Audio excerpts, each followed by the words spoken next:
We need to start. Hi, everybody.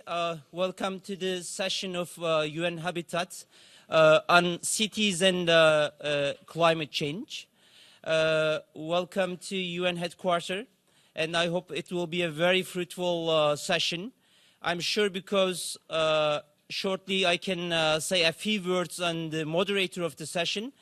Joao is a very good friend, and he's working for the youth field for this last 15 years.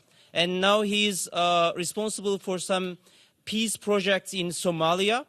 And I mean, he's one of the focus area is youth. I want to mention only one point, and then I will leave the floor to the moderator. UN Habitat has a youth advisory board. It's really very important information for you. Please check it from internet. It is the elected youth board of UN. We can say United Nations. After some election processes, we have 12 advisors, youth advisors from 6 continents, 6 male and 6 female, and we have 4 advisors for them. So each 2 years, we have a new election process, and this year, at the end of this year, we will have a new election. So I know there are many youth leaders here. You can be a candidate for that process. You can support some of your friends. Last time, we have approximately 90,000 votes from all over the world. And now we have a very brilliant youth advisory board nowadays that we will have a meeting also in Berlin next week. What is UN Habitat Youth is focusing on? We are working on cities. We are working on urbanization. As you know, in 15 years, we have more 1.5 billion people in the cities. So most of the problems are related with the urbanization process. And in 2050, the 60% of the total population of the world will be in cities. So climate change, many conflicts, or many very important agenda of UN is related with this topic. And please check the new urban agenda. There are some commitments in the new urban agenda. Please follow up these commitments in your countries.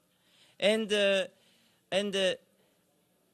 this year, I mean, actually last year, 2016, we had a Habitat 3 conference in Quito.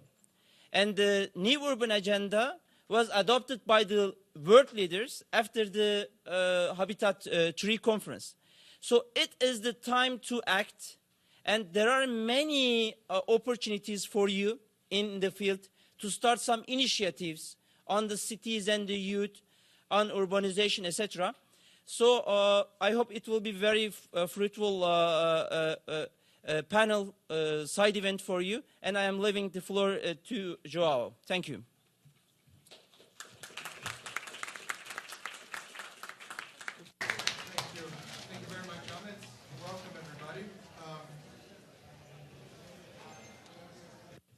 There we go. Welcome, everybody. It's a pleasure to have you here. It's also a pleasure, UN Habitat, for bringing us all together to discuss an issue that is extremely relevant. Climate change is something that is no longer just an issue that scientists are still discussing if it's happening or not. I think most of us in our countries, in our communities, are already experienced the direct impacts of climate change. As it was mentioned, I work in Somalia. I'm the youth advisor to the UN in Somalia. And Somalia is experiencing one of the most severe droughts in years, who is putting the livelihoods of the people of Somalia in risk, and climate change impacts are there. Now we really should go beyond just talking about is it there or what can we do. I think the challenges how do we empower young people now to really, really make a difference and really start to mitigate and to adaptate and to really to adapt and really start to have a comprehensive response to the impacts of climate change. We have a very interesting panel. I think we're going to take you on a journey based on the experiences of my colleagues sitting here today. We want to really look first in terms of what can we do in the local level. We're going to talk a little bit about what we can do in a global level. And then I think we're going to go back into using the global context. What practically can we do? What are the next steps? So without further ado, I want to invite the first speaker. I'm sorry, I forgot to mention, the way we're going to do this, our panelists will talk very briefly, 5 minutes each, just to kind of get the conversation going. And then we really want to have an open debate and really build on also your experiences from the ground. So I would like to invite Ilayda Dalgakiram. She's from the No Lost Generation in the Istanbul Consortium. And I would like Ilayda to elaborate a little bit about, what are the impacts of climate change. You're coming from a city like Istanbul that is massive, has a lot of people. I also would like you to concentrate a bit on your experience as a young woman, and how do you think climate change affect you?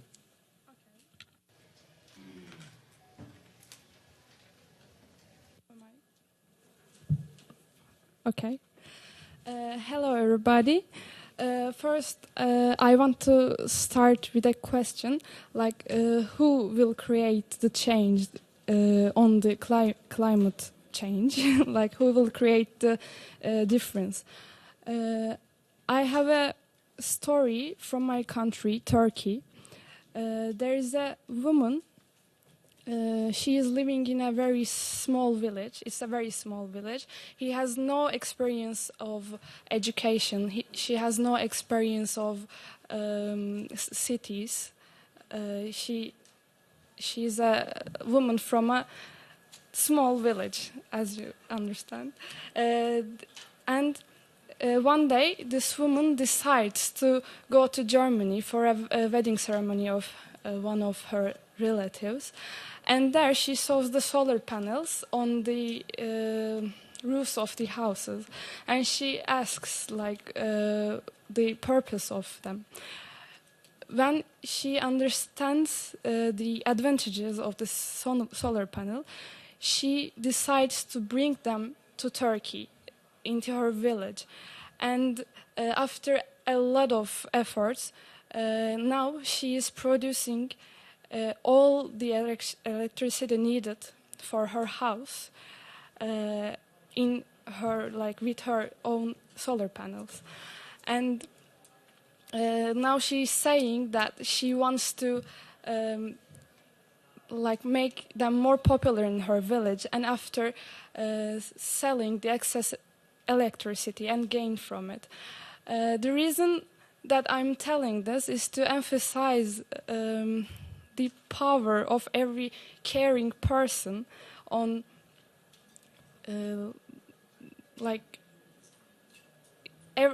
every one of us has the power to make a change if we care. Now there is another question that I want to ask. Can we, the young people from all around the world, can we do something to stop the most dangerous process that the human race have ever faced? I believe that it's neither a deterministic law or a monster that cannot be controlled. It's conceptualized as one. And my answer is yes, there are a lot of things that we can do.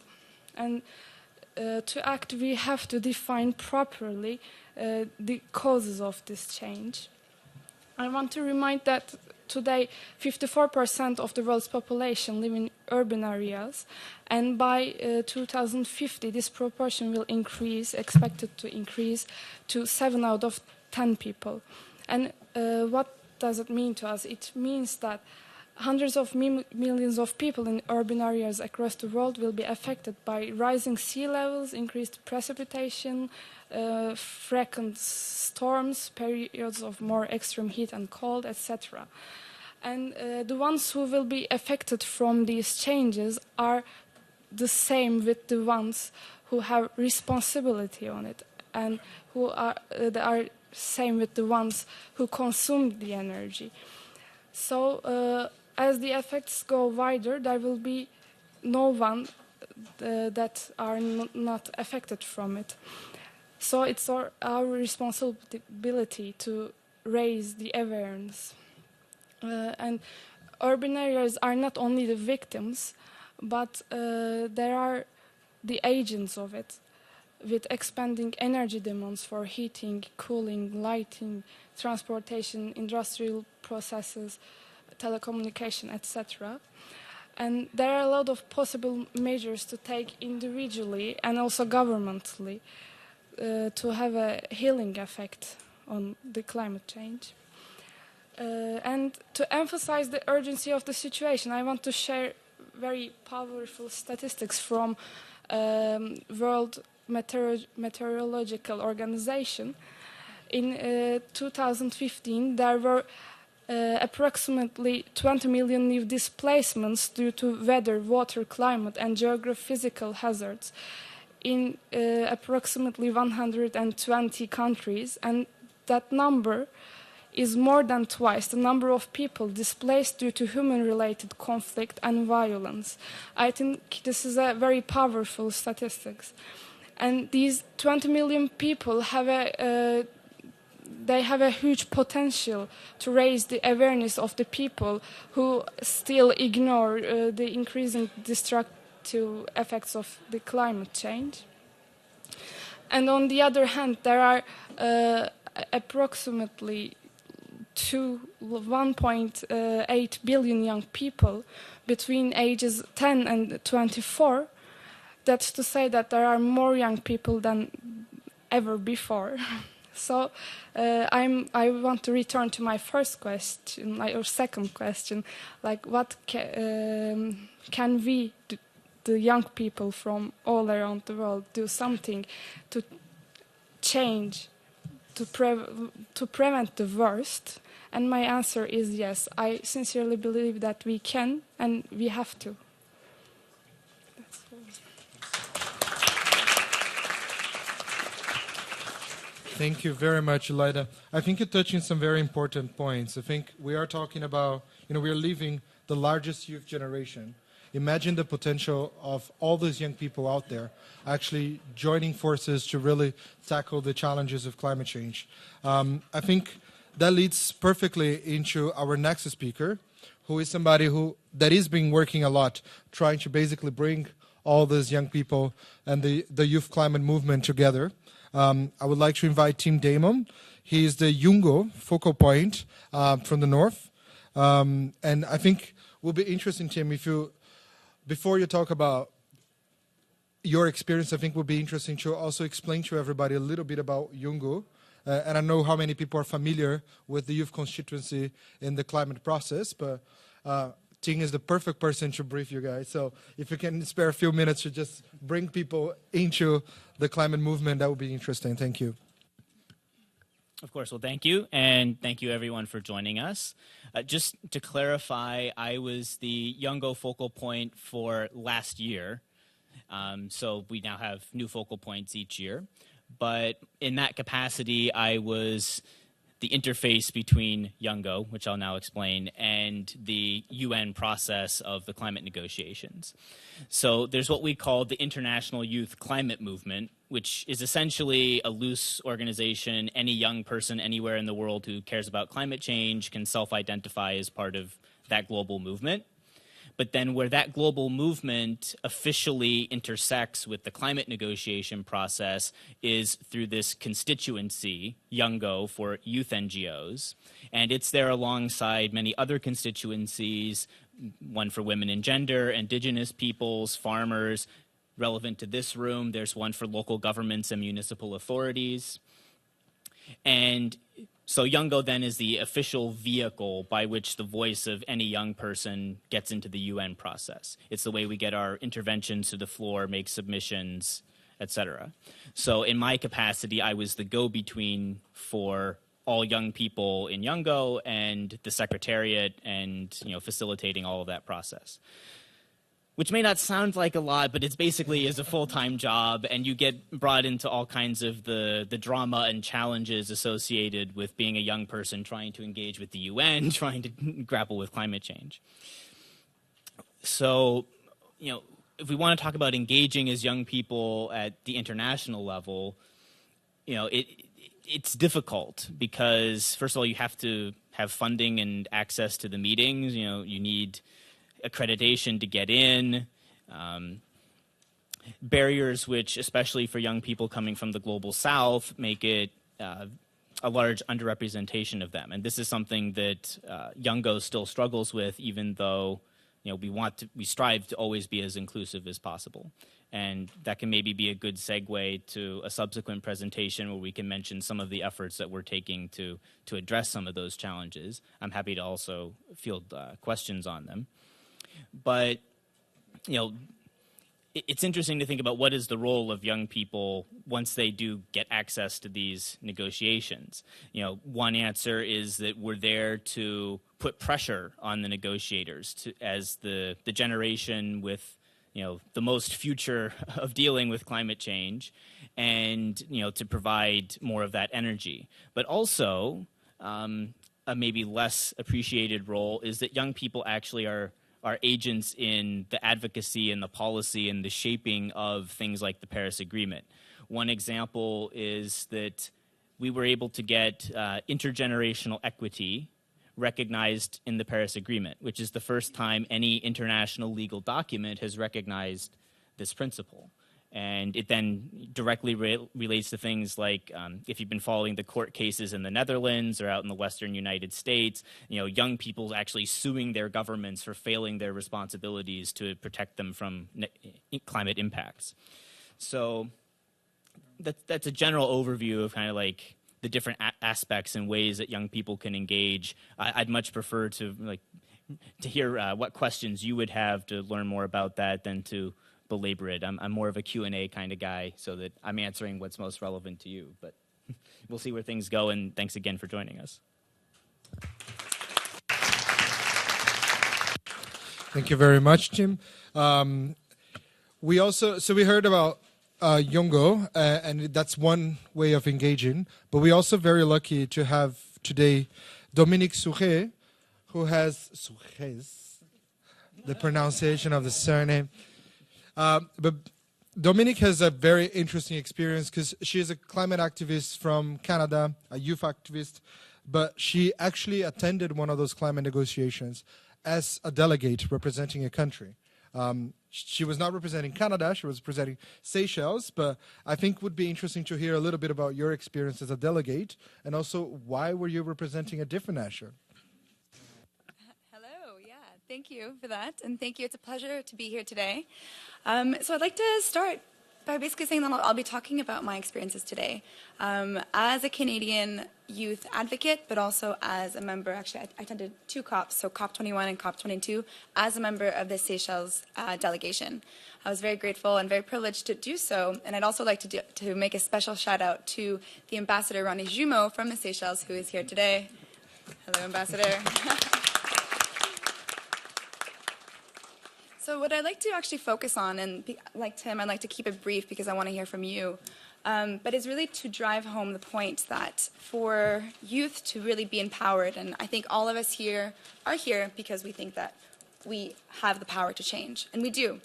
But I think critical to that is actually the importance of intergenerational partnerships, so this information sharing between youth and the non-youth.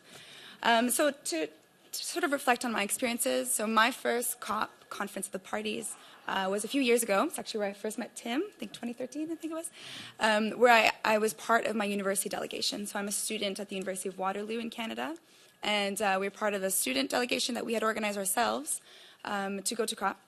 And following that, for me, that was a hugely eye-opening experience. I was there as a youth observer, so I was part of Youngo, but you're kind of, it's amazing. There's an amazing youth community during these negotiations. But you're on the sidelines of the negotiations. You're not actually inside there. You're observing. You're trying to meet with countries. You're planning amazing actions, and there's such great things that are happening outside of the negotiations. But for me, as a policy nerd, I was really interested in the actual negotiations and getting involved into that. And so I was conducting research on loss and damage, on issues relating to climate change, where I approached the Seychelles delegation and I said, hey, I have experience researching these things, and I really think that I can contribute to the delegation, and I'm happy to support in any way that I can. So I attended COP21 and COP22. I follow issues relating to climate finance for the delegation. And most recently, so COP22 was in Marrakesh, and I had the privilege to help coordinate the support team of the Seychelles negotiating team. And so, I mean, it's been so rewarding for me, and it's just such a new world. I mean, the negotiations are so interesting, but also so procedural and so technical. And as a young person who wants to call for important climate action and who wants to see our leaders take or be ambitious in a way that basically addresses and prevents the dangerous impacts that we're going to be seeing if we don't make action, it's difficult to reflect that ambition that youth want in such technical and procedural negotiations.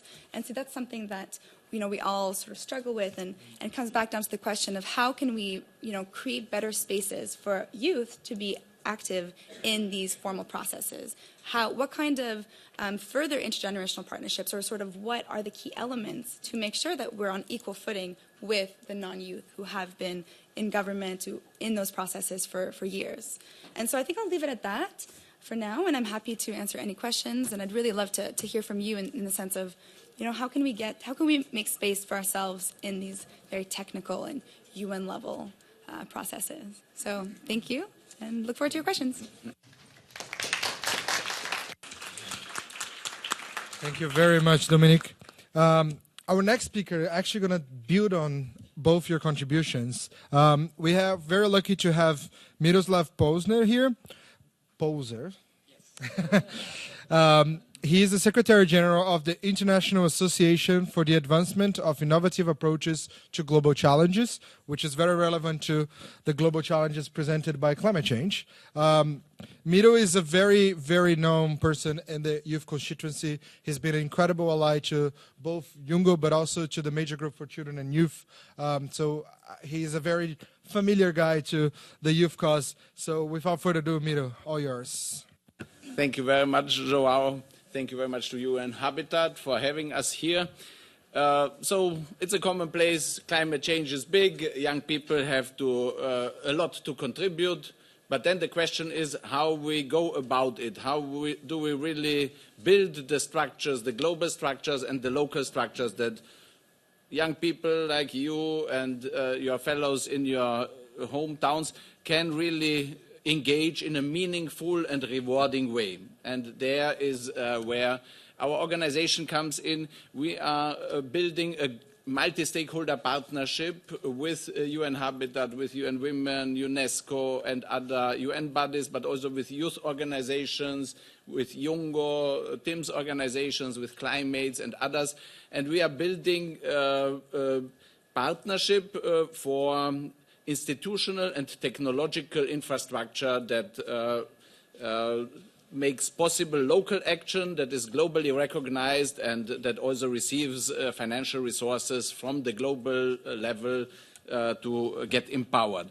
With the youth constituency, with Tim especially, and with other partners, we have launched at COP22 the COP22 call for resources for youth climate action, because young people have bright ideas, they have an entrepreneurial spirit, but they need resources, they need funding, and also the local communities that want to build an enabling ecosystem for social entrepreneurs addressing climate change. So they all need resources, and this needs to be globally coordinated. And we, with our initiative, COP22 Call for Resources for Youth Climate Action, we approach the holders of the wealth in the world, the billionaires of the world, the signatories of the Giving Pledge, who have said that they will give back to society $400 billion.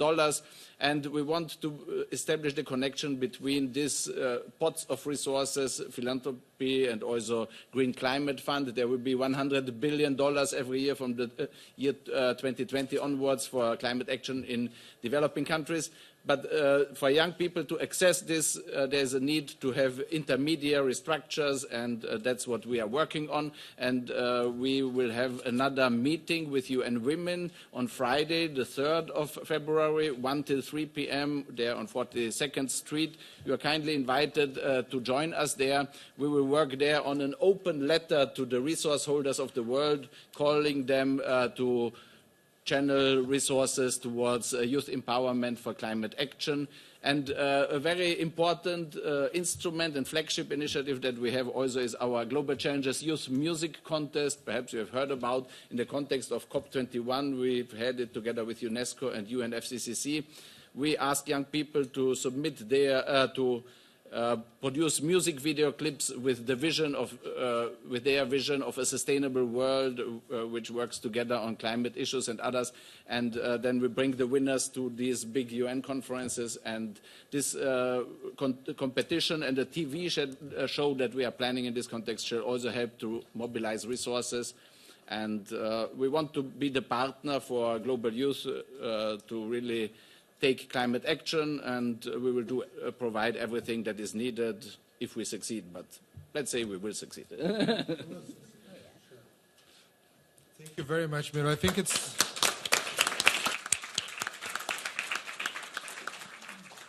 important to say that we are always telling young people to go out there and, do things, make a difference, but it's also the international community needs to create an enabling environment and especially put the money where our mouth is. So it's beautiful talk, but we need to allocate resources for youth action. And I think that moves into our next speaker. I don't know if Nahum is there. Okay, so Nahum is here.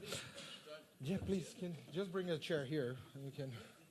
But Nahum Zeleke is coming from Ethiopia, and I would like to ask Nahum to talk a little bit about his experience, because you were bridging the challenges of climate change and turning into an opportunity, looking into entrepreneurship and really trying to see the challenge as a new door, an opportunity. So, all yours. Thank you. My name is Nahum. I'm from Addis Ababa University. I'm working on an initiative called Horn of African Regional Environment Center, and it works in 6 countries of Horn of Africa region. When we started this initiative, it was more about negotiations. We started our actions, our activities from negotiations. And we drafted like youth positions from Ethiopia, from Kenya, and finally we have like collected those youth positions. And for Paris, we drafted an African youth position for COP21. But after Paris, this is what I want to tell every youth. After Paris, once we have the Paris Agreement, we realized that the focus should be somehow changed from negotiations to implementing the agreement.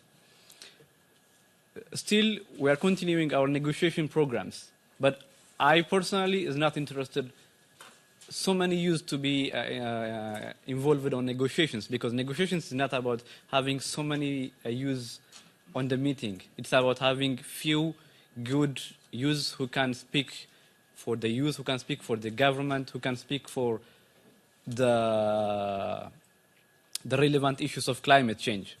But what we can inspire so many youth is about actions. For example, I have been like a country delegate, a youth delegate for Ethiopia for COP21 and for COP22. And whenever we posted a briefing of COP22 by youth delegates in the university, not that much youth turn up. And even those who turn up would need a series of sessions to understand about the agreements, about the negotiation process, and it's very tiresome and technical, as Dominic mentioned. So, but whenever we say about, training on renewable energies, training on recycling, training on waste management, so many youth would be interested and be willing to be part of it. Why? Because it's related to their lives. It's something that they can do. It's something that they can have a future with. Someone may have a business. People may think like to work with in a companies related in environmental issues. So at this point of time, we're really all about innovations. So now what we are doing is we have a project proposal to implement 6 innovation hubs in 6 universities of Horn of Africa region. And we want to expand this project into other part of Africa, but now we are starting with 6 universities. So what we will do is we'll have climate innovation hubs so that students with innovative ideas on climate change will come and incubate their business ideas, or it can be non-profit ideas in the university so that they will continue these projects after the graduates. So we are all about innovations and climate solutions now. But it doesn't mean we're against advocacy and negotiations. But like we want the youth to focus more on the solutions, more on the actions. So thank you.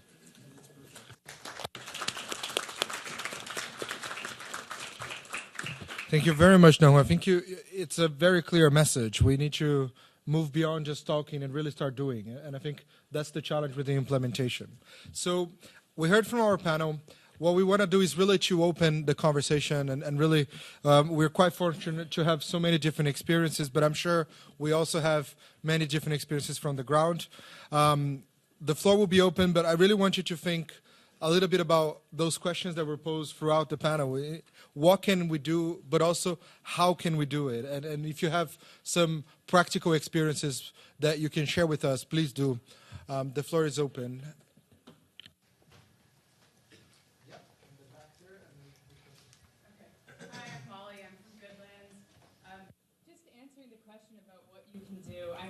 My organization, we're mapping the Catholic Church globally and helping with partnerships to make it hopefully a network of sustainability.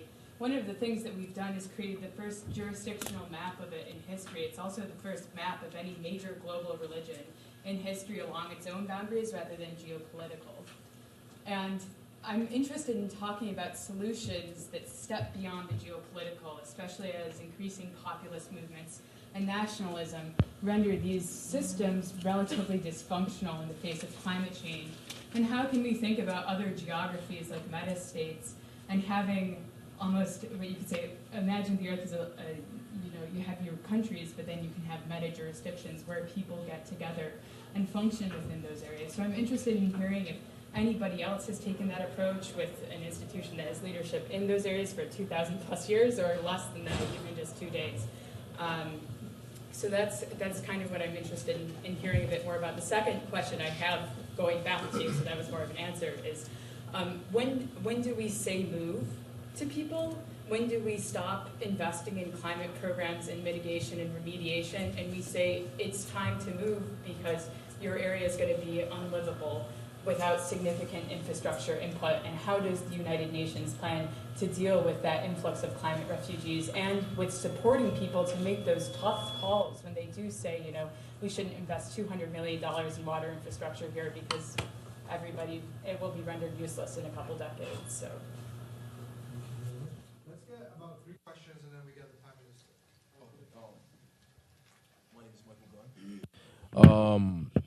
I had a few questions myself. What exactly are we to do about the lack of action towards climate change, and how do we go about convincing our leaders and politicians on climate change?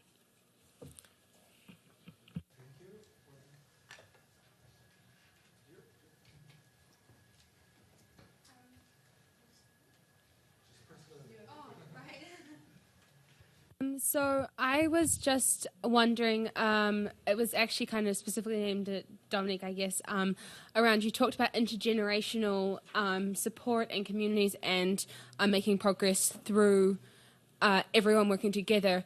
I was wondering how we do that and push forward when some people, just won't budge. I'm not talking about just older generations, so I assume it's kind of related to your question as well, and that how does it all work and function when people are at a standstill, even though this is a crisis for so many, as the figures were mentioned earlier.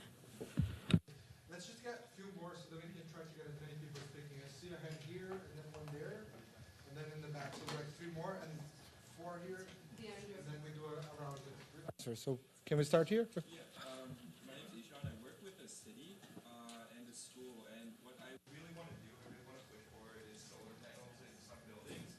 I feel like it's a really simple way to start making cities more sustainable. And my question to that is, a lot of our councillors, a lot of the executives in the city don't believe in long-term investments. It's really hard to convince them that something that's going to provide short-term pain in regards to expending a lot of budget is going to provide long-term benefits. So I'm sure you've run into that problem before. So how do you convince someone who's really keen on getting that short-term benefit into looking into the future more? Thank you. Hi, I'm Amir. I attended the Habitat 3 conference in Quito. I'm talking about the Habitat 2. I'm not sure what happened to the agendas in Habitat 2 and how we are going to make sure about the Habitat 3. Because a lot of the agendas are really promising. It was a wonderful conference, but if those words are not turned into actions, it's a vain, I guess. So I would just want to know what. I also attended the turning words into action over here, but I wasn't sure how United Nations, UN Habitat is going to take those actions forward. Hi, sorry if you can't hear me. My name is Ijin. I'm from Singapore. I think we've all heard the claim that climate change is a hoax created by the Chinese.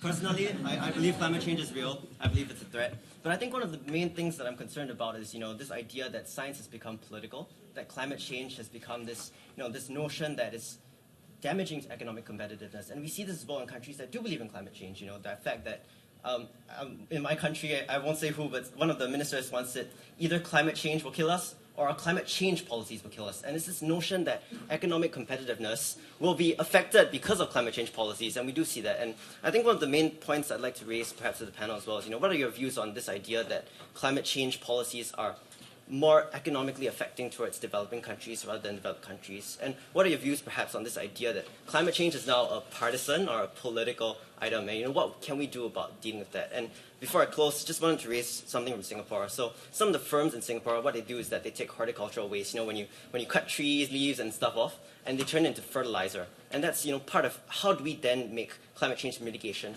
part of the way that the city operates and runs. And I'm just wondering, how do you think that these ideas can be put in place in developing countries where the funds, the technology, and the expertise might be lacking, and there's very little incentive to put these policies in place? Thank you. My question kind of has to do a little bit more towards the United States. Donald Trump has talked about abolishing. Oh God, yeah, I know. Sorry. Has talked about abolishing the EPA and backing out of the Paris Agreement, and that's something that personally worries me a lot. And I was wondering, do you think that could potentially lead to other states also being like, well, if they're going to do it, what should stop me? And how do you think that could affect climate change in the future? Just one last question here from the back. I was going to say, when you look at the Kyoto Protocol that was signed in the 1990s, and then basically the two biggest emitters, the United States and China, they did not follow it. The U.S. actually withdrew from it. So how we gonna, what can young people can do this time around with the Paris Agreement to try to make it work when you have an administration that thinks it's a hoax? Mm-hmm. And then I wanted to say as well about deforestation. It's like when we talk about climate change, we always try to push solar, renewable energy. But if you understand the science of climate change, deforestation is actually the second biggest emitter. Mm-hmm. But nobody's talking about that. Is there a way that young people can actually bring awareness about the subject? Perfect. Thank you very much. I'm going to stop the questions for a second, go back to our panelists. I don't know who want to take the... You want to start?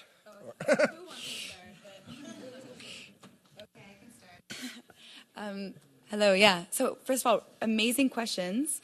I tried to write a bunch of them down, so I'll speak to a few of them, and then I'll sort of complement what the other panelists have said.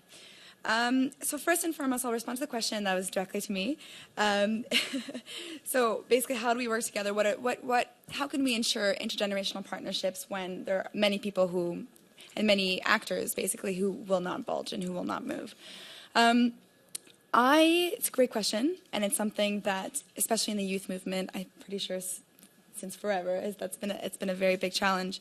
But I'm very much of the opinion that there are things that we can agree on, and we sort of start where we agree on. So there's one thing, as we know, and as I don't know who has attended the youth forum that was just took place the last 2 days, where you have governments from all around the world saying, yeah, we need to engage youth better. So that's one thing. So let's create ways to engage youth better. And that's something that I'm actually working on and saying, can we co-create content to engage young people in the negotiations or in UN processes? Can we demystify these like massive processes in a way that engages young people better? But can we do it with the governments? And so there's some things, there's some, especially within the climate space, like that's something that everyone agrees that we need to engage youth better. So I guess what I'm trying to say is to find those sort of easy wins first. What can we agree on, and then build from there. To the questions about lack of action and sort of these important issues of climate refugees and how can the UN address these, for those who have been involved in the climate process, and especially with the challenges with the Kyoto Protocol and all of these other sort of challenges, we know that sometimes the action is not very quick, and it's again very procedural and slow processes.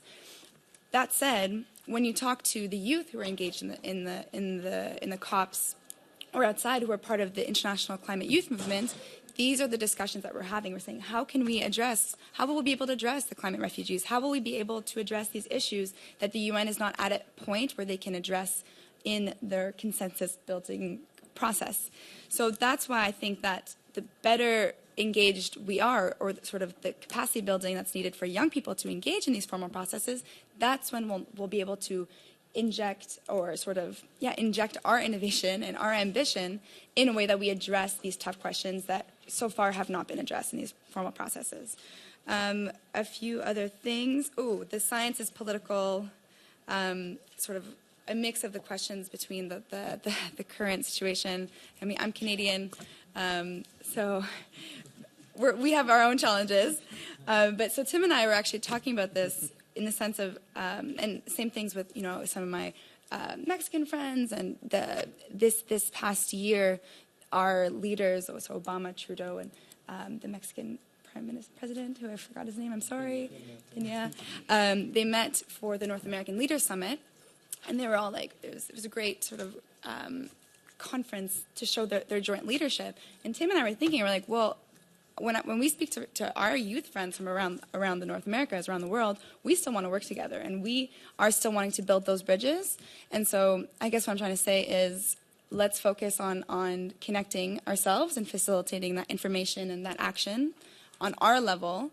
And that's a way that we can sort of, an easy way to focus on, because we can't control sort of those higher ones. I think I'll leave it at last thing, and again, sorry, my thoughts are everywhere because I'm trying to answer all these questions, is when we're, this politicization of science, I think to build that movement is also to build bridges within the youth movement. So, I mean, we have such powerful forces that work more in activism or academics or policy people, and it's about building those bridges within that youth community, or within sort of that opposition movement, in order to be stronger and to really take action. So I'll leave it at that, and then I guess I'll compliment throughout. Anybody has anything specific to I want to touch on 2 points. First, on the lack of action. Actually, it was mentioned from two participants. So on the lack of action, I think for the youth, there is one big problem. We are very energetic, we are very creative, but we are not that thoughtful. And action needs a very, very good and concrete plans. So I remember when we started our initiative, we were just like, okay, what do we do next week? Oh, tree planting. Hey, tree planting. We mobilize people and do that, and then think about what are we going to do next week then. But things should not run like this. And most of the youth movements are running out of funds because there is no concrete plans that are in documents. So what we should do is, in order to get into action, the first thing is to say, okay, we are going to impact this and this in the coming 3 years, in the coming 5 years. And it should be like a very big concrete impact, not like only advocacy, not like only awareness creation activities. And looking back 2 years before, the proposal I submitted for the African Development Bank, now I'm happy that they haven't given me the money I asked, because I was not sure how I was going to spend that money. But now, when I understand how to plan actions effectively, then even the donors will be happy to give you the money. So for action, the first thing to do is, for young people especially, is to plan concretely and thoughtfully. And about the climate policies, I think everyone knows about how the Paris Agreement have been developed. It's developed based on the NDCs, nationally determined contributions. That's why it's different from the Kyoto Protocol, because it's bottom-up approach. So every country will have a commitment that will contribute to the emission cuts and also to adaptation, mitigation on all the indicator matters. So for the youth, they have to know what is their nationally determined contribution policies, and they have to see where they can fit into that policies. So it will give them like a global efforts into implementing the Paris Agreement. So this is it. I would like to add also, with regard to climate policies, climate action of national governments and also of cities, it's really this youth power that Dominique has mentioned. This needs to be really mobilized. And young people, if they want to have more climate action, more effective climate action, they have to demand it. Politicians are as good as you and all of us demand them, and they are as bad as we are allowing them to be. And in this context, I would also like to mention the campaign that has been started recently, Not Too Young to Run. So everybody is encouraged really to go and run for office and run for functions in communities, in parliaments, and this will change the world. It's really the whole global social contract and the national social contracts as they are now, they are not favorable for the youth. And if you want to change it, go into the decision-making structures. The doors are open. Yeah. Well, to segue right off of Miro, in response to the question about how do you deal with short-sighted city planners, get them out of office, become their boss, and tell them, don't be short-sighted or you're fired, and I'll put someone else in your place. Actually, a colleague of mine from Sustain Us, which is the organization from the U.S. that I went to 3 COPs with, shout out to any Sustain Us people in the room, anybody? So she became a city planner. That was her master's. So she's actually now doing that. But it's hard to run for office, so I don't want that to be the extent of my answer to that. So the second piece, to the gentleman about the economic arguments being a major barrier. Thank you for the question. This was the subject of my master's thesis, actually, where I mentioned we were fighting for intergenerational equity in the Paris Agreement. Well, okay, what does that mean concretely? Well, if you're familiar with social discount rates, the fact that economists, when they're calculating benefits that happen now versus benefits that happen in the future, they're discounting or giving less weight to what's happening in the future. So this is undermining the whole economic argument for climate change, right? Because we have to pay for a lot of the climate change action now, and the benefits are largely coming later. And the other way around for the benefits, you know. So we get the benefits of burning fossil fuels today, and the costs are coming later. Of course, already there are costs now, but it will only increase. So by poking a hole in this assumption, this value judgment around future generations being discounted, you see that you should actually use a much lower discount rate. All right, I won't belabor the point. You're happy to get a copy of my thesis afterwards. But the key takeaway here is that we can fight back on the economic arguments. That's not at all a lost battle. And so you can fight there. And then quickly on Trump, Paris Agreement, pulling out a Kyoto Protocol. Like, look, we're here talking also about cities. Cities are a huge force for climate action. And while someone like a Trump can certainly frustrate the efforts, they can't stop what the mayor's covenant is doing. They can't stop, you know, what young people are doing. And we can fight to take back our electorate.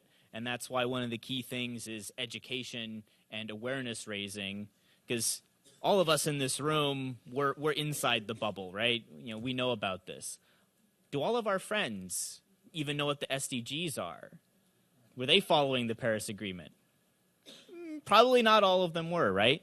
So it's on us to make sure that we're mobilizing more people in that way, and then that translates into mobilization physically and then to more political will and momentum there. So it's going to be a rough, hopefully not a full 4 years, fingers crossed, but whatever is coming ahead, our networks, our relationships that we've built up, those are only getting stronger. Absolutely. No, thank you for that. Ahmed, you want to? So, Tim is a U.S. citizen, so he can speak relax on this topic because otherwise you can have some bad situations, etc. Actually, I want to say a few things about what Amir mentioned. Yes, we have conferences, climate change conference, habitat tree conferences, etc. Action actually is really very important where you are. Where you are. I mean, if you are not a part of an NGO, if you are not part of the decision-making processes of the city, if you are not part of the even part of the decision-making process of a university, then please start to that. Always a step forward. I mean, we need to go. I mean, for the China and for US, I mean, in 1950, the total population of the world was like 2.5 billion, and approximately 900 million of these people were living in cities.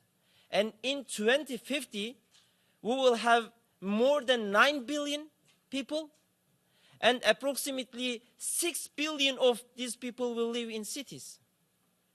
So, I mean, a political leader, someone from another part of the world, etc. I mean, who can change this reality? I mean, as the other panelists said, we need to start from the city. We need to engage the decision-making process of the cities. And a few very, very easy examples for yourself, very simple ones that you can follow up. There are some mechanisms of UN Habitat Youth Unit. First one is we have UN Habitat one-stop youth centers. Okay? Let's cooperate on this and let's spread these youth centers to the world. I mean, let's have, because a youth center is a very simple place that the young people can address some problems, can come together and to try to solve some problems of the city. It's really very important. We have one-stop youth centers. This is one instrument we can use. The second one is UN Habitat has a youth fund. It's really very important because, I mean, there is no other youth fund in UN system. So we need to cooperate with the young people. I mean, the people who are working for UN or for the governments, I mean, they are not magicians. I mean, they cannot change everything very quickly. Let's cooperate with you from different cities, and let's try to lobby on the decision-making process of the cities, the municipalities, local authorities. Let's say that the mayors that we need a space. Firstly, as young people of the cities, we need a space to come together and to discuss our problems and to try to find some solutions. The second one is, then we need to create, or let's say make it more powerful, the funding system of UN Habitat. Then we can reach some other youth groups. The third instrument I want to share with you is local youth councils. It is really very important topic. I mean, we have today the president of Istanbul Youth Council also here from Turkey. And in these last 5 years, they really did great work. How? I mean, now they have a budget, independent budget. I mean, each year they have, let's say, more than $10 million, because the total population of Istanbul is more than 17 million. And only in Istanbul, there are approximately 700,000 Syrian refugees. So they need to have an independent budget, a separate budget. Secondly, they are very active in decision-making processes. They can prepare something and they can send it to the decision-making body of the city council. And they can trigger the decision-making process. This is really very important to establish youth councils, local youth councils in the cities. And actually we have very good examples. Another one is from Canada, actually. I know London, Ontario, a small city, but they are very, they have a very productive system. And I know very well in Morocco, in Germany, in different parts of the cities, the countries, we have very good examples. So we need to cooperate. I mean, we are coming, I mean, as young people, you are coming to UN, and you know each other. You need to start some cooperations. The third, and for me it's really very important, instrument is to establish the youth councils, local youth councils, because everything is starting from the city, and we need to focus on this. And as the other panelists said, I mean, politicians or some individual people cannot change some processes, cannot stop. I mean, and the really power is beginning from the cities. And for any technical know-how, the technical assistance, we are ready to give this technical assistance to you. And the last point I want to share is we will start a multi-stakeholder group on youth in urban action. Okay? What does it mean? A very long name. I mean, multi-stakeholder group, urban youth, etc., etc. It means if you have an NGO in India, in Pakistan, in Tokyo, or if you have established a youth council, as a local youth council in your city, if you're a club, a youth club at your university, I mean, you will be part of this multi-stakeholder group. Because after Habitat 3 conference, it is, I mean, for Habitat 3 conference means during that consultation process, we have discussed the next 20 years of the cities, the next 20 years vision and mission of the cities. So it is time to act. Yes, you are right. I mean, because many of us emphasize the importance of the action. If you will follow up, you can engage that multi-stakeholder group, and then you can be part of that collaboration, and we can continue together. Can I respond to that? Sure. I really appreciate what you and Habitat done with their World Urban campaign. I would like to thank you guys for the amazing fund, because I founded a non-profit in India, which calls Placemakers India, which creates equitable public spaces. So we showed the local government that we are capable of doing stuff that they dismay or they don't believe in that. Like World Urban Campaign is really amazing thing that you guys have done. But one thing I would like to know, give a suggestion is increase the fund of the youth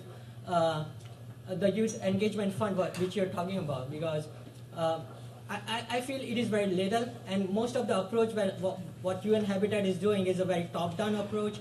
So this would actually help better to get the movement started, where most of the cities. Yeah, thank you very much. I mean, for this moment, I need to suggest, please have a look to European Union youth programs.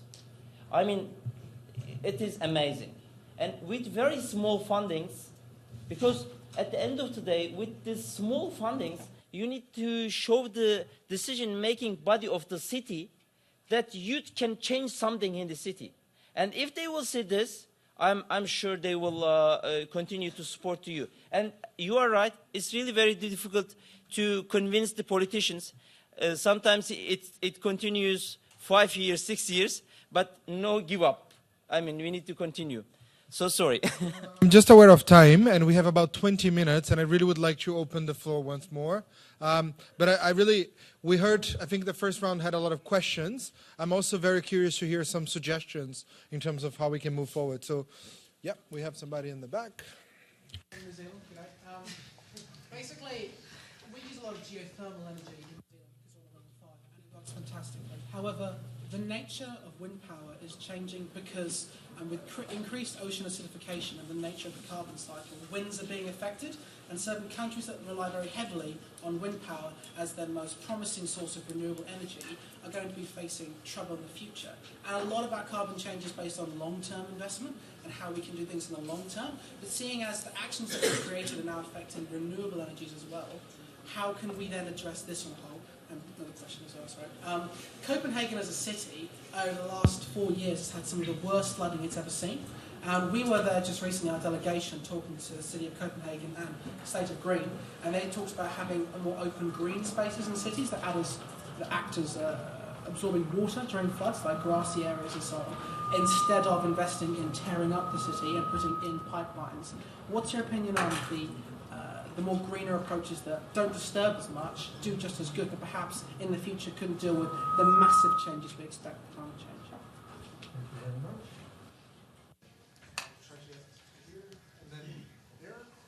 Yes. My name is Rashid Alaji. I'm from Saudi Arabia. And my question is, don't you think that the pressure that we put on the oil industry should be shifted towards other industries? And the reason that I'm saying this, that if you think about it, oil is like a hammer. You can use that hammer to build, or you can use it to rock. So what I'm saying is that this hammer is what the oil companies provide. And it's those end users to this, for oil, or the hammer in my example, who actually burn this oil, or who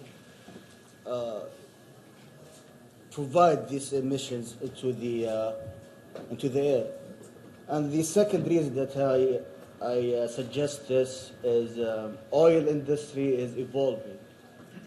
They're starting to grasp the idea of climate change. I think you all have heard about the initiative that there are 10 oil companies that came together to invest $1 billion in the next 10 years to tackle the problem of climate change.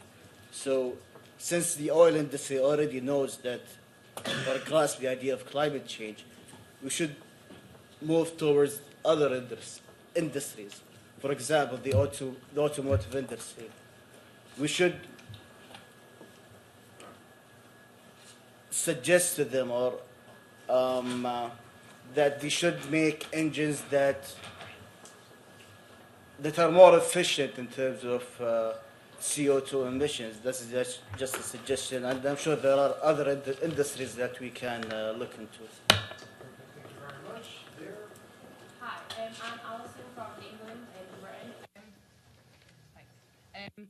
I just think that a lot of people around the world, especially young people, do small acts that change that and help the environment. But then there's also people like you guys who make the radical decisions for us. Do you think either one is more important, like either like group of people? Personally, I don't think there's a difference because I think you guys do such a big thing and people who represent their country do such a big thing, but each little person can do so much as well.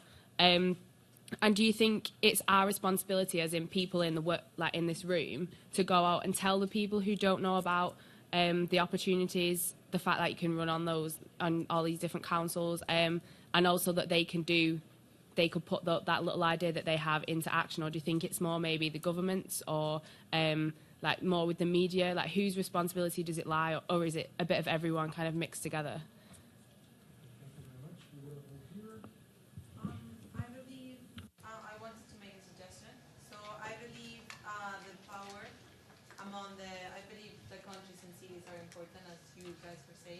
But I also believe that companies and conglomerates play a very important role.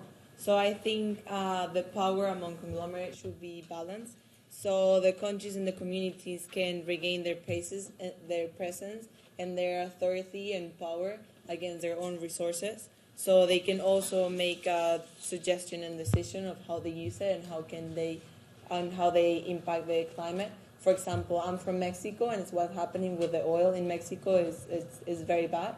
And if we had a world on what we would say, we would probably suggest not to explode it, but that's the government's decision. And we will probably implement electric cars, which they are not really happening right now. But yeah, I believe if we make something regarding conglomerates as well, that will be important. I have 5 people who will speak, so let's try to do very short questions. Don't get as many people, so I have you. I'm adding you guys to the list. Please. So often there's talk of maybe the hypocrisy shown by developed nations expecting developing nations to sort of go through the process of development without sort of polluting like developed nations did with the Industrial Revolution. Now, with the nationally determined contributions that we have under the Paris Agreement, how hopeful are you that we will actually see green growth rather than polluting growth as developed nations went through? Perfect. Thank you. Can we get... Yeah. So I do have a short question. So how will cities pay for low carbon projects?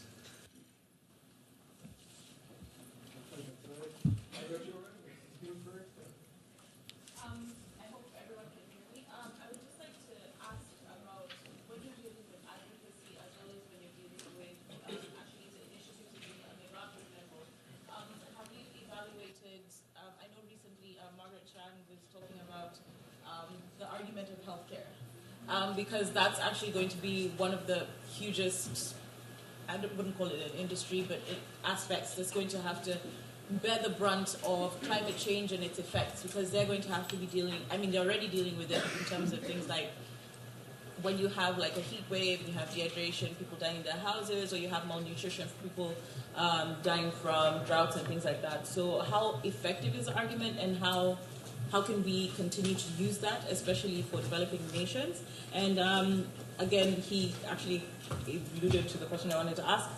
When it comes to development, there's a lot of rapid development. I'm going to talk from where I'm from, Kenya. There's a lot of rapid development that's going on. So when you're talking about like development in the cities, in different cities that are coming up, how can you make the argument of climate change and realizing that, knowing that the people who are going to bear the brunt of the effects of climate change are actually in sub-Saharan Africa, as one of the regions? Perfect. Thank you. My name is Amin. I am from Morocco.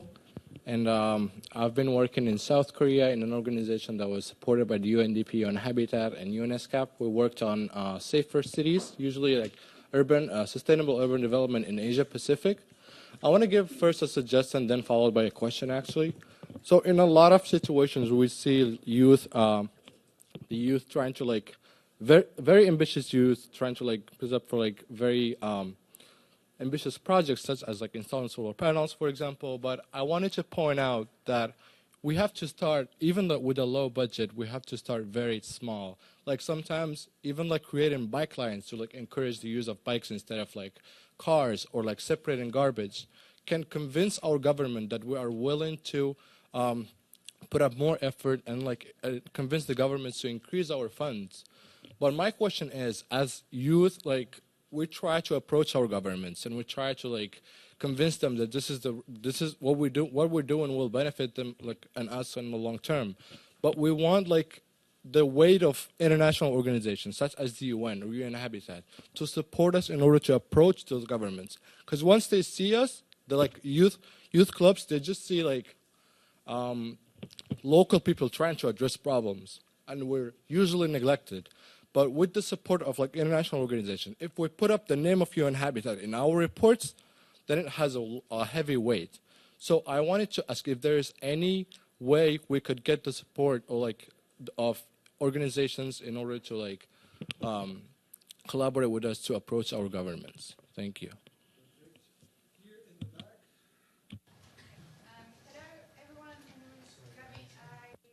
Mexico, and I am a physicist in University College London.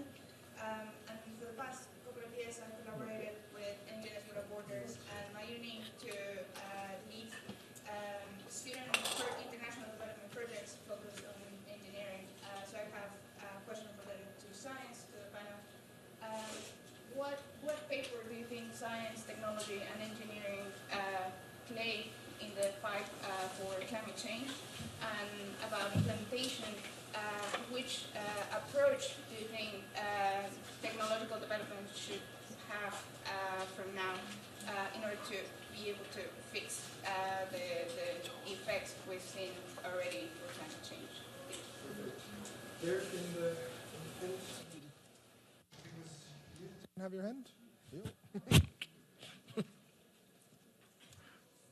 Mine wasn't really a question. It was more of like a suggestion or something to think about. We talk a lot about youth engagement and things like that. And youth can be even as young as like middle school age children. I attended this thing with the Lego League where young children had to come up with ideas to better the environment. And these were 8-year-old children that had like ideas about compactors that would like be like 3D printers. So they know what they're doing. I just feel like the kids that are that age that don't quite get there is because of the communication. So I feel like we're looking at it from a very scientific perspective, and I feel like if it opens up to different subjects like arts and mathematics and everywhere else, she did relate it to engineering as well. If we open up the conversation to a broader subject range, then I feel like more people will kind of see where their role is into it, rather than, okay, well, I don't really relate to science, or like this can't affect me, even though we in this room and many others around the world understand this affects everybody, because climate change is an issue that affects our future life and our world. But some other people don't realize how they can play a role based on their set of skills that they've been given.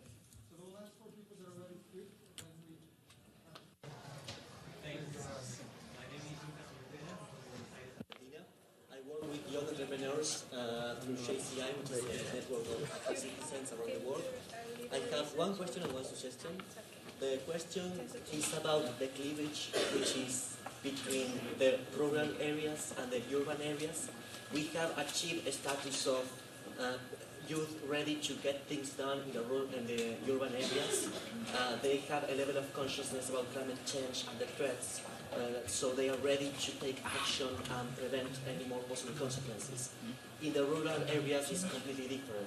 They are more focused on creating jobs opportunities, and that threats things like deforestation, the rotation of harvesting, etc. So youth opposes youth when talking about solving climate change. What would be our roles as mediators in order to bring them both to the table and reach an agreement? And the suggestion would be that we incorporate climate change education into formal curricula. It could be a program along with UNESCO, but not also through formal curricula, but also as well with complementary curricula, as for example rural areas where they learn how to harvest or chop wood, how to prepare them for that in order to care for the environment as well.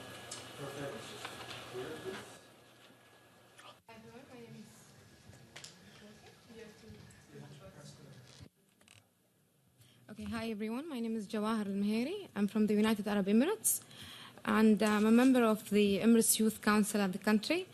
Actually, I have a suggestion, and this is kind of related to the UN actual body and the UN Habitat. I'm sure that the UN state members have their own commitments towards the environmental sustainable goals.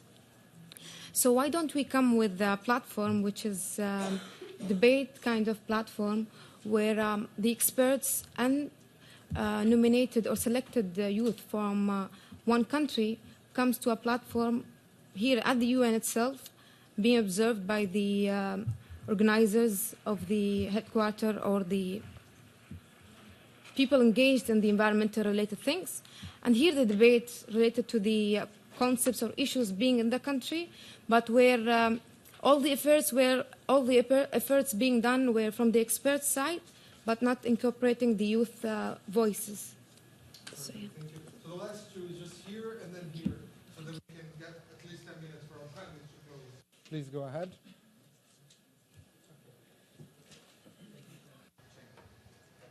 Hello. Okay. Thank you very much.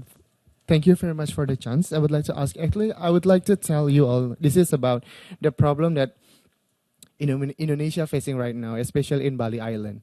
Currently in Bali Island, there is a policy that the government finally decided to do a land reclamation. That is actually, basically the purpose is to accommodate the urbanization and also the economic growth. But some research said that the reclamation itself will be affected to the climate change. So what do you think about it? And what is it the UN Habitat capable to handle this matter? Thank you very much. Hi, I'm Kindi from France. And I just had a question. Given that some of the panelists attended conferences like the COP21 and COP22, and I was just wondering if there were other positions for youth people other than observers that young people could occupy during those conferences. Thank you.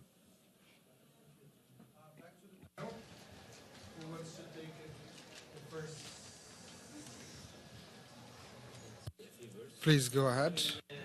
How we can ensure that the governments will listen or will hear the voice of the youth is MOUs or some protocols. I mean, what we did with Istanbul Metropolitan Municipality Youth Council was to have an MOU, and the Youth Advisory Board of UN Habitat is really very convenient for that.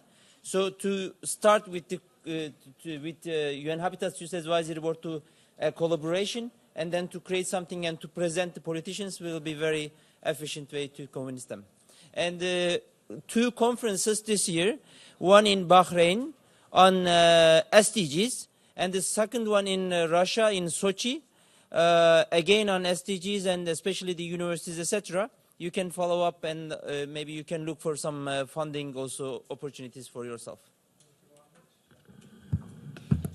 All right, hello. Okay, so I'll touch on a few points quickly as well. One thing that I think touches on a few questions, which is basically that we need to be able to identify and work together pertaining to our specific strengths. So even some questions earlier, I mean, some people are definitely more action-oriented, and that's very, very critical. But it's also to see what other skills and strengths can you bring to the table. Are you more strategic or policy or academic? You know, it's just to be able to see how we can work together because we are stronger together. Quick thing on the platform, and this is something that I'm actually working on, and I'm kind of also open call to whoever is interested in further exploring these ideas because I think that we do have a limited time today. So it's a really good idea to sort of bring people together, experts and youth, to be able to have that exchange of ideas. what I'm personally interested in is how do we create that, but at a sort of larger scale? How do we create that for young people who aren't able to come to the UN or aren't able necessarily to join these councils and so on? And so I think integral to that is mentorship, so connecting sort of the experts, the non-youth and the youth, but also, again, that reverse mentorship, because youth are experts in our own ways, and we can provide a lot as well. So a little plug here, and again, open to ideas that we can talk about after, is trying to develop an online platform to be able to basically facilitate that mentoring. And actually, I will be going to Dubai to talk about these ideas. So this is something that we can talk about. And then quick other things about the questions surrounding sustainable development, especially for developing countries. There are a lot of great examples to look at in terms of, especially for resource-based countries who are seeing their resources vulnerable to climate change, and they're seeing the need to be able to work with that in order to leverage their sustainable development. That's applied to the Seychelles. They have an amazing blue economy agenda where basically they're focused on sustainable development through their ocean-based economy. And that's something, again, happy to talk about. And we have the ambassador here who is a blue economy champion. So really great resources there. And then the last thing is a lot of these, I would encourage you to, because you guys have such great questions, and I would encourage you to use your school, like I'm not sure what level of education or if you're in school, if you're not, but use like papers and classes and use that opportunity, that research opportunity to try to get to those questions that you're asking, because that's also a way, you know, to use that school context to further advance these ideas. I think I'll close it at that. And again, happy to chat after. I'd like to add two concrete avenues for effective climate action, and this is on the global level. It's carbon pricing. It's because really this whole climate change problem comes out of the failure of the market economy system to integrate the external costs of fossil fuel use. And if there are already more and more countries even advocating for carbon pricing on global level, but also individual countries can start with this. And this systemic solution can help also with advancing low carbon economies to flourish. It can help to finance youth activities, youth empowerment. And this is the global level or the national level. And the other level that is critical for effectively solving the climate problem is it starts with you, it starts with me, it starts with sustainable lifestyle, sustainable consumption, and really everybody is responsible to start this transition to a safe climate future in its own life, with their own family and their own business and everything. So you are the ones who can solve it. Nobody else will start if you don't, or we don't. Thank you very much for the team. Very quickly, I'm sorry, we wish we had more time for this. First, to the distinguished colleague from Saudi Arabia. One of the dramas that I mentioned occurring in Yungo actually was around the Warsaw Conference. Cristiana Figueres, at the time the executive secretary of UNFCCC, accepted an invitation to speak at the Coal Summit. And this resulted in a lot of young people wanting to uninvite her from things that we had invited her to do with us, and it was a huge internal drama. I read her speech, and I thought she actually got it right. She acknowledged that without coal, and this applies equally to oil, we wouldn't have this developed civilization that we do.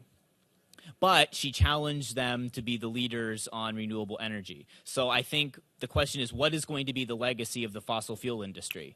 Did they accumulate a huge amount of wealth and bring us all to a better development, only to see it crash and burn because of climate change?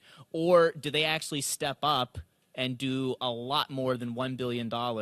We have less than 5 years to solve climate change, by the way, or it's irreversible, if we're not already past it. But I would love for them to take this on and go everything onto transitioning us to renewables, and then that's a great legacy for fossil fuel industry. Very quickly, sorry to rush through some of these others, like the small youth acts versus the big things. Absolutely, it's both. it's very hard to take action as an individual, which is why you need the big things to create a better enabling environment for you. But then all the big things do is create that environment. Someone then actually has to implement and do the thing. So it's both. And yes, every one of us in here has a responsibility to engage everyone else that we can. During my master's, I sat next to a guy on the bus at my university, nice British double-decker bus, and he was a climate non-believer.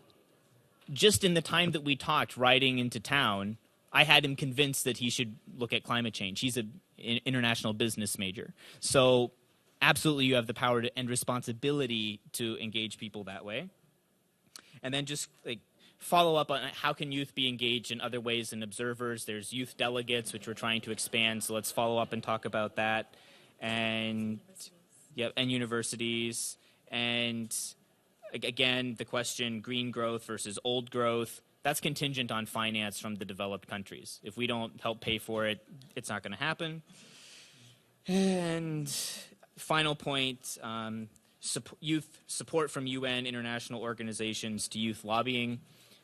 Coming just from the youth side, our lobbying approach is, since our network is young people from everywhere, as many places as possible, we build a common lobbying platform so that if you get, United States is always hard to convince of anything, right? So we have a tough time. But, if our colleagues from a more, benevolent European country, for example, they make progress on the same lobbying platform, then that gives us more leverage as U.S. youth with our government and vice versa. So we really, build common platforms, and then you can get better results.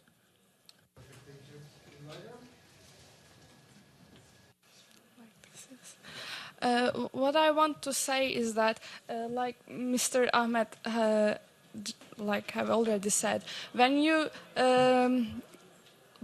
have an example to show to the people that you want money or you want anything else, for example, in the university, like in a more little level in the universities or in a more wide level, when you have an example, when you achieved a even little thing, they support you more. For example, my university was a very closed-minded, is a very new and people are very closed-minded. I don't know if I can say like that, but and we demanded and we demanded. And in the end, we created an awareness campaign or something like that. And then we created a little fund in our university. Now, for everybody in the university, in any subject, it's more easy to creating awareness campaigns or other things. And even everybody can do something. And for example, I'm a medical student and I'm in my 3rd grade, and mainly I'm working with Syrian refugee children. That's my education is my what I'm interested in. And for example, we can create the awareness of children in the middle school or even in the even younger children. We can create awareness in everybody we can, and it's better when they are younger, I think. Thank you so much. And Nahum? Okay, so I will shortly address 2 questions from friends on youth position other than observer. So if you are really interested in negotiations, what you should do is you should approach your Minister of Environment or Minister of Foreign Affairs and ask them for party overflow badges, which they usually give for youth delegates and other learner negotiators. So if you do that, I think it's better than the observer's position. So the other question is about goals to make the urban and the rural citizens, and it's very painful actually for me, coming from a country where the urban and the rural people are extremely different. 2 months before, I have been to an area which is 200 kilometers away from a city I'm living in. And I stayed 3 days without electricity. And imagine, how am I going to do an awareness creation work there by saying don't cut trees, don't do deforestation. For them it's a matter of eating. If you don't cut trees and do the cooking, he's not going to eat. Basically, I'm going to say don't eat.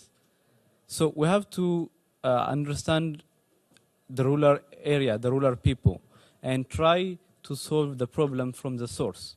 That's why I am really advocating the youth to work on renewable energy, because one day this can solve the people's problem, and then we are closer and to talk about the climate actions, about sustaining the environment. But if a person don't have an electricity, an internet, we are not on the same page to talk. We are not on the same page to exchange information. So first, we have to deal the things from the source, then we can handle it a bit step by step. And this is the responsibility of the youth, to be passionate, to be committed for the rural people, for the people who are unprivileged. Thank you. Thank you very much. If I may just take my moderator hat off for 2 seconds. No, it's just, I think somebody asked, who is responsible for really taking action on this? And I think, as Tim mentioned and other colleagues as well, it is everybody's business. And unfortunately, in the beginning, Ahmed kind of revealed my age. I've been doing youth work for a very long time. But I was attended, when I was 16, was my first experience with the UN. I was a youth activist from Brazil, and I went to the COP10 in Argentina. That was 2004. And it was interesting to see, at that time, the entire conference was a very secluded group of scientists. Nobody knew about what was going on there. And when Brazil randomly decided to have, because we were pressuring the government, they included us in the delegation, there was a big backlash from everybody else saying, what exactly young people know about climate change? Why are they going to negotiate? And if you look 5 years later in Copenhagen, the amount of young people that brought completely different constituencies to the table. Young people play a massive role in making sure that they build bridges with all these different movements, talking with, the women's movements, the farmers, the universities, bringing high-skilled young people, but also bringing people that don't necessarily understand the UN process or don't necessarily understand what is happening in that conference, but they do feel the impact in their daily lives. And so projects like, Survival Media and a bunch of different projects that were youth-led actually help the global climate movement to really break free from the scientific bubble and really get into people's lives. So there is a very clear evidence that young people can make that kind of impact. And so if all of us actually go back and really make sure that people understand, like Amin mentioned the SDGs, the SDGs is a big priority for us now. It's a very comprehensive action plan. If people don't actually even know it exists, we already failed. So it is really about us feeling ownership about these processes. The UN is a complex system sometimes, but it is the people's house. And we need to take ownership. We need to occupy this space. And so I'm very grateful for the opportunity. Thank you, UN Habitat, for bringing us all here together today. Thank you, everybody, for speaking. But also thank you. I know we went a little bit, 5 minutes more the time, but thank you for your time and for coming today.